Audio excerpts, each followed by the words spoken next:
My name is Jamie Simmons. I am 47 years old. Today's date is April 23rd, 2015. We are at Vanderbilt University Medical Center, and I'm here with my Dr. Sethi, Manny, and my friend.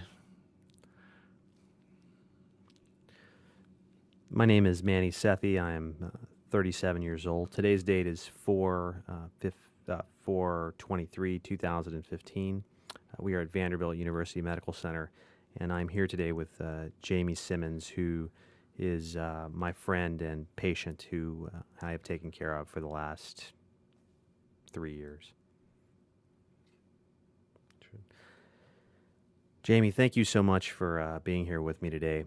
I just wanted to start out with asking you if you could share your story about your accident and what happened to you. Okay. The day of my accident, March 15th, 2012, was a day just like any other. I woke up to go to work. A few years prior to that, I had started riding street bikes. I got me a Harley-Davidson motorcycle, and I love to ride it to work every day. I lived in Nashville. I worked in Gallatin, and I just took off that day. I kissed my wife and daughter goodbye, just like I did every day, and headed out to work. And also that day, I knew there was a chance of rain, but I would ride anyway. I had a rain suit in the saddlebag, and I would just pretty much ride whenever, cold, rain. But I went to work that day. We were working on a bus for a band out of Texas called the Randy Rogers Band. And I went into the office, did my daily activities, came out in the shop and started working out in the shop. A friend of mine and also a vendor of mine gave me a call and wanted to meet for lunch. We went and had lunch at Old Charlie's in Gallatin. We had a good lunch, a long lunch. We were friends, so we talked about our families. We talked about our churches. We were both Christians, and that meant a lot to us. So we would talk about that kind of stuff. We had our lunch, we said our goodbyes, and I went to get on my motorcycle and had left the key switch on, and it ran the battery down, so it wouldn't start. I had to call one of the guys from the shop to come over and jump me off, and during that time, I called my wife, which I normally didn't do. I called her and just to talk to her, tell her what was going on. I told her that I love her, and her friend in the background was saying she loved me, and it was all great. So I get on my bike. I start heading back to work. I pull up to a three-way stop on a little two-lane road, probably 2 miles from the shop. I could have gone left. I could have gone right. If I went left, it would have been the quick way back to work, and if I went right or straight, it's the scenic route. And it was a beautiful day, spring, weather was great, and I took off, and that's the last thing I remember before the accident. I woke up, I don't know how long later I woke up, just in a daze. I just remember being dark. I remember not knowing where I was, what had happened, why I was there. Scared, I was in pain. My wife was there, and she was trying to tell me what happened. And all I could think of, was, was it my fault? And she kept saying no. Was a horrible experience. Was it a car or what happened? It was a car. It was just a guy sitting at a stop sign. 2 blocks from that stop sign where I made my decision which way to go. And he just said he pulled up, looked left, he looked right, and took off. If he would have looked left one more time, he would have seen me. But that wasn't the plan that day. And so that day, we've spoken about the the fact that so many powerful things came together to get you to the hospital and get you to the right places. Can you tell us a little bit about what some of those things were? Well, from the first moment, when I was laying on the ground, the EMTs got there. We found all this out later through asking questions, my brother's investigating, and us investigating. There was a storm that day that normally Life Flight would have came and got me, but the storm prevented the helicopter from flying. So the EMTs loaded me up in an ambulance and took me to Sumner Regional to get me stabilized. And we found out later that we're very blessed and thankful that happened, because Life Flight wouldn't have been able to keep me alive on that flight. That from the get-go, it just seemed like God was looking after me. From the head of the EMT in Sumner County being there, just happened to be there that day, and came to my aid along with another one of his co-workers who was off duty, and came, and they both rode with me in the ambulance to Vanderbilt. Wow. So when you were at Vanderbilt, can you tell us a little bit about what kind of injuries you had, and how long were you in the hospital, and how long were you at rehab? My injuries, I was pretty much broke from the head down. I was jaw broken in 3 places, my left arm, both my wrists, ribs, chipped vertebra, lacerated liver. My pelvis was shattered. My femurs were shattered. My tibia and fibia along my left leg were both broken. I had a vascular injury to my left leg where I was bleeding out. I lost a lot of blood. I think they said I had been given 18 pints by the time they got me to Vanderbilt, and 40 pints by the time the bleeding was stopped. Thanks to you. And so when I was called to come and see you, I was luckily very nearby because that day, oddly enough, I was closing on my house, which the bank was right next door. And so when I came to the hospital to take care of you, they had told us that you probably weren't going to make it. And so when we took you to the OR, one of the other surgeons, Dr. Brian Ott, and myself, we happened to know each other and work together, and were able to get control of this massive bleeding. But what's it like for you as a patient to hear some of this, to know that you were on the brink of not making it, and here you are today? It's just amazing when I think about it, all the circumstances that came into play to keep me alive. You were just down the street on call, and were there in a flash. I'm just amazed by it all, and it didn't stop there. It just seemed like there were so many circumstances that fell into place to keep me alive. It's just unexplainable. So through all of this, Jamie, what were the low points in the hospital? You spent almost a month in the hospital and a long time at rehab. What were the points that you just remember as being rock bottom? Well, I spent 2 weeks in Vanderbilt trauma, and another 6 weeks at Select Specialty, and then home for months in a hospital bed in my living room.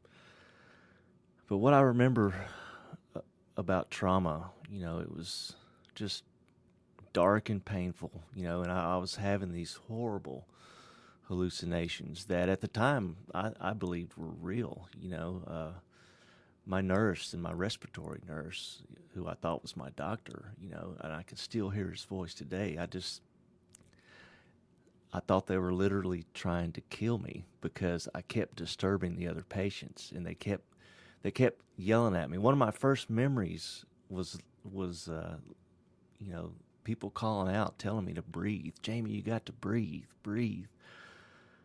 And I kept setting off the alarm, and I'd never forget that sound of that alarm. And it just kept going off and kept going off, and they kept hollering at me to breathe. And I was just somehow had it in my mind that they needed to shut me up and get me out of there because I was disturbing the other patients. And I literally thought they were trying to kill me. One nurse came at me with a shot one day, and I kept pushing her away because I thought that was the shot. That's the one that's going to do it, you know. And I had visions of I kept hearing helicopters, you know, the life flight helicopters. Of course, I didn't know what was going on, so I would take rides in those helicopters, you know, and I would go to these crazy places, and it seemed like it mostly happened coming out of surgeries. Just these horrible, horrible hallucinations. So we've already talked a little bit about your injuries, but the fact that you literally almost broke every bone in your body, and you had a major injury to your leg where you were bleeding massively. And in my experience as an orthopedic trauma surgeon, it's just amazing that you made it. And now we worked together on this book called The American Dream in Tennessee: Stories of Faith, Struggle, and Survival, where we looked at the factors that led to your success. Why did you do so well, whereas other patients did not? What do you think some of those factors are? Can you tell us what it is about you that's different? I would say what kept me going, what really factored into my success was my faith in God. Years ago, and you know, when I grew up not knowing who God was. I had a family that didn't go to church. I had grandparents that did, so I would see it occasionally. And in my mid-20s, a coworker started talking about God, and I came to know the Lord through him, and built a strong faith, and had an incredible experience, you know, with the Holy Spirit one night at a church, and it was just. And before that, I still questioned whether God was real. And after that experience, it answered. You know, I searched wholeheartedly for that answer. And as I read through the Bible and read these stories about what happened then and what happens now, you know, it said forever. This Spirit will be with you forever. And I was just determined to experience that, and I did. So my faith was grounded. So through this accident, even from the moment that I woke up and had a thought with everything that was going on, I knew that I needed to be prayed for because I knew it was bad. I just knew what I was going through was bad and knew I needed prayer. So, and I even, you know, I was trying to get it. I couldn't talk. I had, you know, I don't know if my jaws were wired shut at the time or not, but I couldn't talk. So I'm trying to motion to my wife to get one of my coworkers who, you know, we would have Bible studies at the shop. So this guy was very founded in his faith also. And I knew, and I loved the way he prayed. He prayed the best, beautiful prayers, you know, and I just knew I needed him praying for me. So I wrote out his name in my wife's hand, and she couldn't get it, and I was getting frustrated, and she finally got it, Josh, and it started a prayer chain. You know, what I was told later, I had people all over the world praying for me, and so I would say faith was the foundation, and then just the support of my wife and my family and friends. It was just amazing. You know, I had friends coming out of the woodworks that I haven't heard from in years. Friends I didn't even know, you know, friends of my brothers that just wanted to be my friend just to keep up with me and what was going on. You know, there's so many people were worried about me, and I just had that love surrounding me.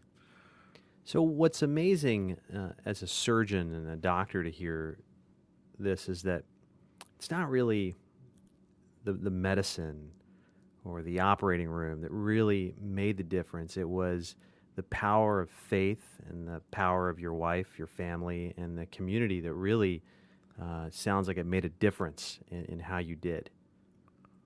Let me ask you this.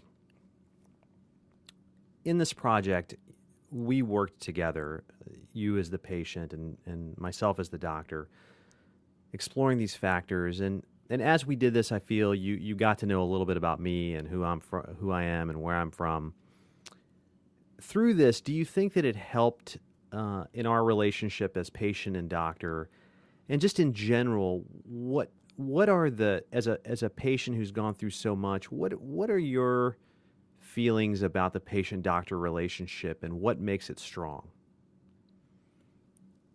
I'd say from the get-go, the moment that I met you, and let me go back because I've never been to the doctor much, so maybe when I was a kid, I always stayed away from doctors. I've always been healthy. I've never had any health issues. So this was a whole new experience for me. And, after meeting you, I just will never forget it when I got wheeled over by an ambulance to come up to see you on the fourth level, getting wheeled in there in my bed.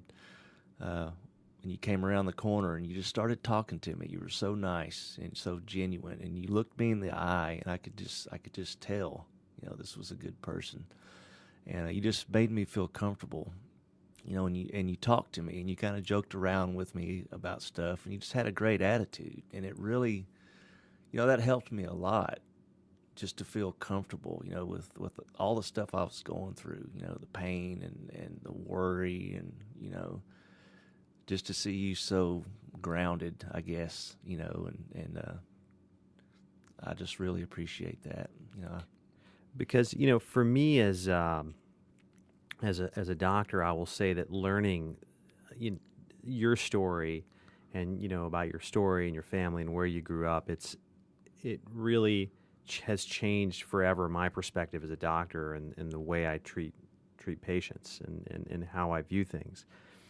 Let me turn to your faith again, and what you've discussed. So people around Nashville and Tennessee, when they heard your story, they referred to you as the Miracle Man.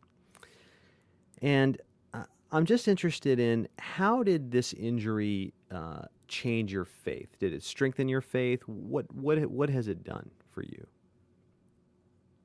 I would say, I always felt strong in my faith before the accident. At the time of the accident, I felt I was, as close to God as I'd ever been, or more actually, because, me and the guys at the shop were doing our Bible studies. Just a few months earlier, for our New Year's resolution, my wife and I decided to start tithing like we should have. We've always, found reasons to hold back. We couldn't afford it, whatever. So we're going to do this. Everything was on track as far as me and God, in my mind, was going. Everything was good.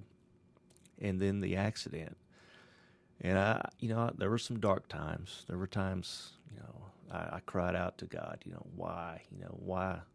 Why did you allow this to happen? But, I get it.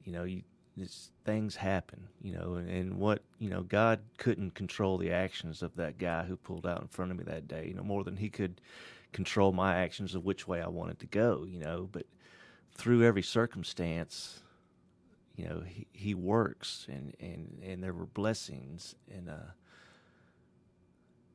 there were dark times, my faith, I wouldn't say it wavered, and I would see comments, and I would hear things like Miracle Man. The nurse that started that said that she had never seen so many open wounds with no infections. It's a miracle, So there went the Miracle Man.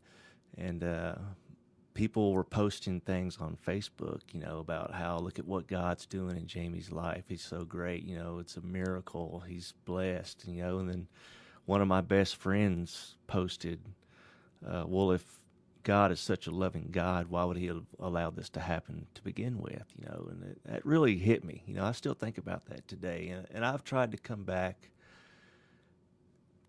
and just explain to him and explain to everyone, what God has done through this horrible ordeal,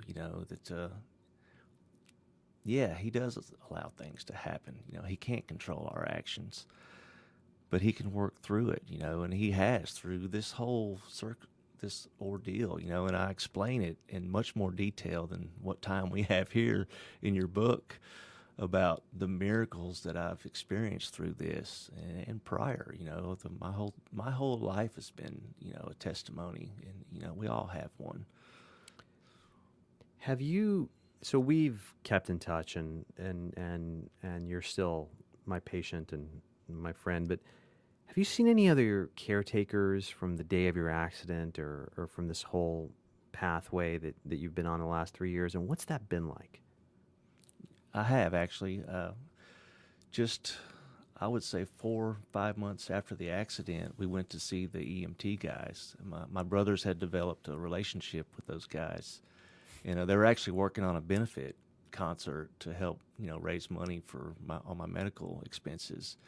And the EMT guys did a bike run, and my brothers organized this concert at a club here in Nashville. And somehow they got the rock band Deep Purple from the 70s to show up and play some songs, which was incredible. But I went to see these EMT guys, and I was still using my walker at the time. And then I came walking around the corner, and those guys just almost fell out. They couldn't believe I was alive, for one thing, and walking, And then they told me that, how appreciative they were that I did that, because they say no one ever comes back to say thank you. How could I not? Those guys picked me up off the street and had a part in saving my life, And I saw those guys. I went back to see a couple of my therapists from Select Specialty. They were amazed. I went back to Sumner Regional maybe a year later, and those nurses almost fell on the floor. They just... I could still see the look on one of the ladies' face. She just stared at me in awe and just couldn't believe I was alive, and they were just amazed. And it was great to get a picture with them and see them. So it's been great seeing, my caretakers. Would you describe yourself as a survivor? I would say so. I've survived a lot of things, this being, the big one. But, I've always had a determination, to move forward, no matter what the struggle is, no matter what the problem is, whether it be at work or whether I can't figure out how to wire something, it just drives me nuts until I can figure out how to, achieve that. And through this ordeal with the support of my wife, definitely, I was able to struggle through this and survive. Do you think after this whole ordeal that you've been through, do you have a new mission in life or a new purpose? I would say so, most definitely. I want to talk about an experience I had in the hospital that will lead up to answer your question, because those hallucinations I would have, during one of my surgeries, I woke up and I was in just torment, pain, and I couldn't breathe. It was like I was underwater. If you've ever been in that situation where you've been underwater and can't breathe, like you're drowning, that's what was going on. I was panicking. I was scared to death. I was in pain. I was panicking. And I'm looking around at these doctors and nurses working on me frantically. And I rose up out of my body, and I'm looking around the room. And, at that moment, somehow I pulled a Bible out from my side, and in bold gold letters on the front of it were was the name Jesus. And to me, that was Jesus. The living Word of God. That was Jesus. And I stuck that Bible up on the wall, and I stared up at it, and I just started shouting praises to Jesus to get me through that. And as I praised him, the pain went away. The drowning, the gasping for air went away. It all went away, and I started floating up, looking down and seeing, me and the doctors and nurses, and I floated out of that room, and I just was like floating through the air, and it all happened. I don't know. It just seemed like it took forever, but I'm sure it was just quick. And I came to this great mountainous cavern. It's just so hard to explain. It's such a beautiful sight. There were mountains in the background. There was a cliff edge, and this great white mist rising up from below, like an ocean. And I knew it was God. I knew that was God. And I was at such peace, and it was so wonderful. It's so hard to explain the feeling I had, but I knew I was dying. I knew I was fixing to cross over. And I just started shouting praises to God. Lord, thank you.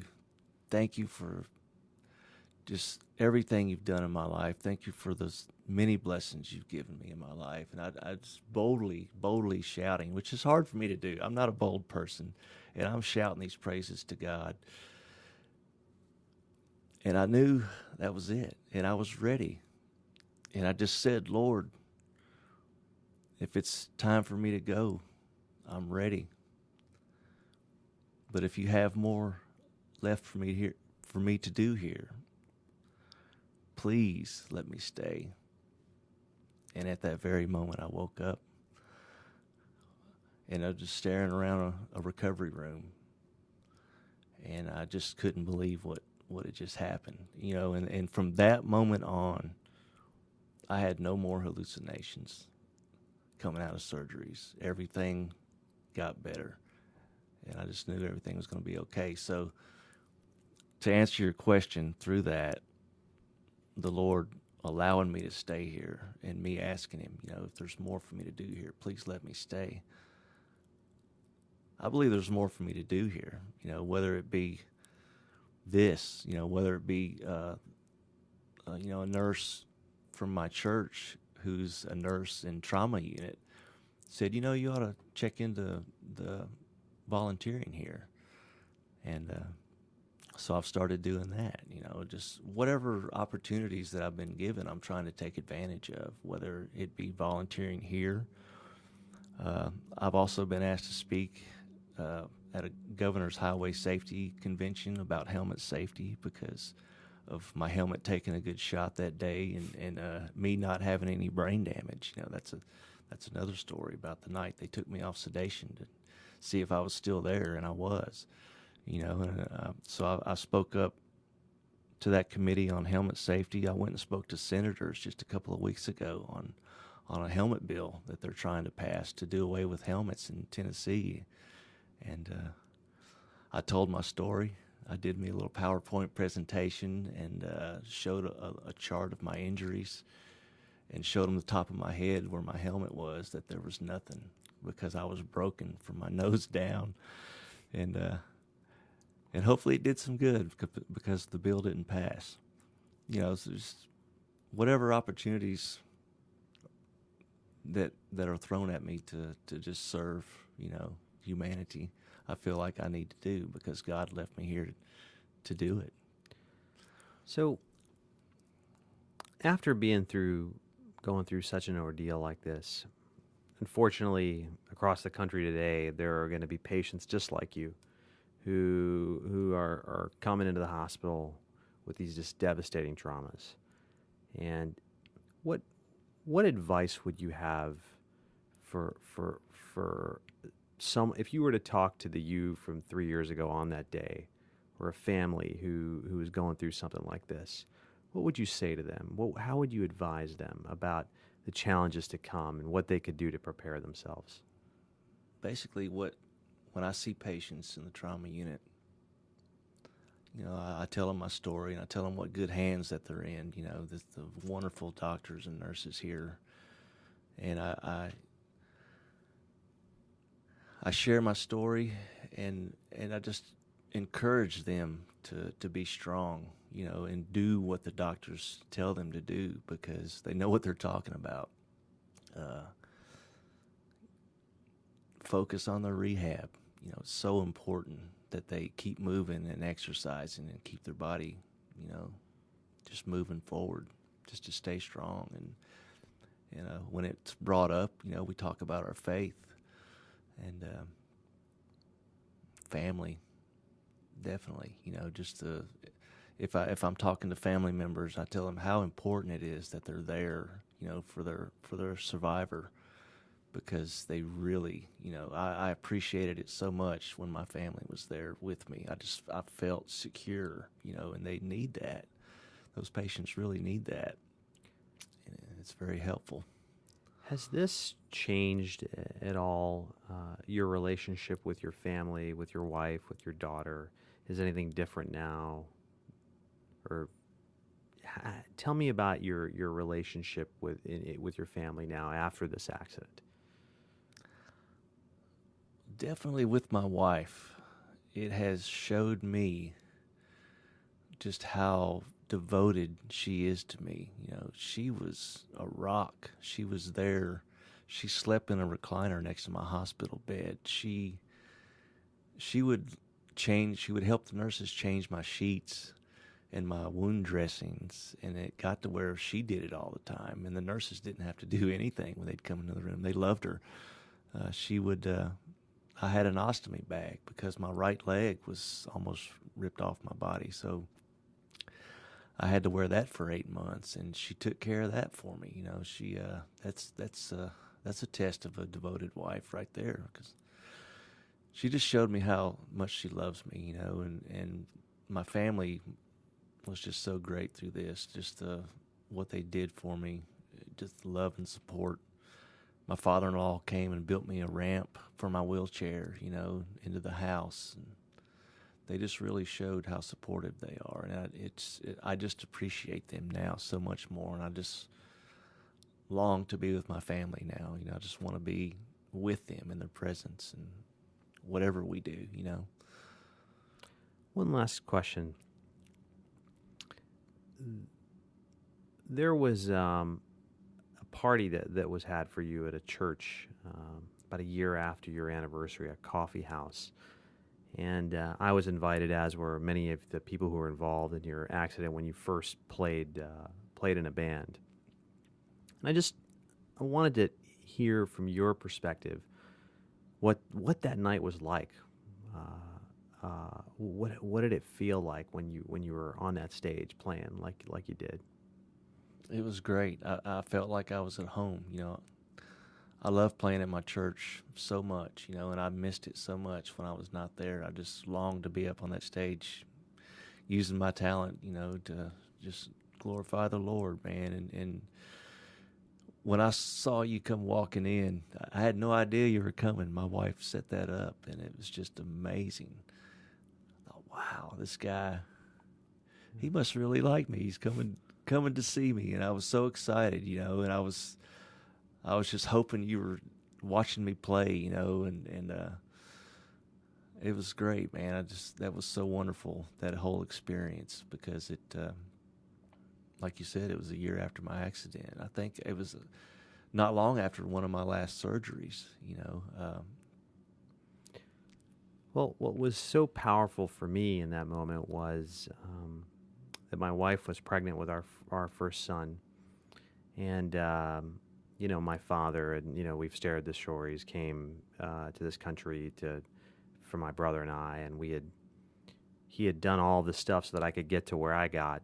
Same, just like you, the power of faith, family, and community, and it was amazing because I was there, and we shared some of the same. We were there for the same reasons. The power of faith, family, and community had both put us at that moment in time, and so it's just it's been such a pleasure to take care of you and to get to know you as as a person. And anything else you'd like to add before we close?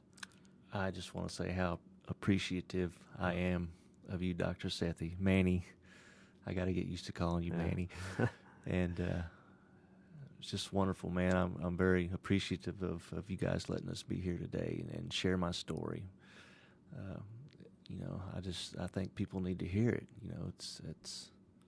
It's been a roller coaster ride, and I came out on the other side, and I'm just happy to be here. Thank you.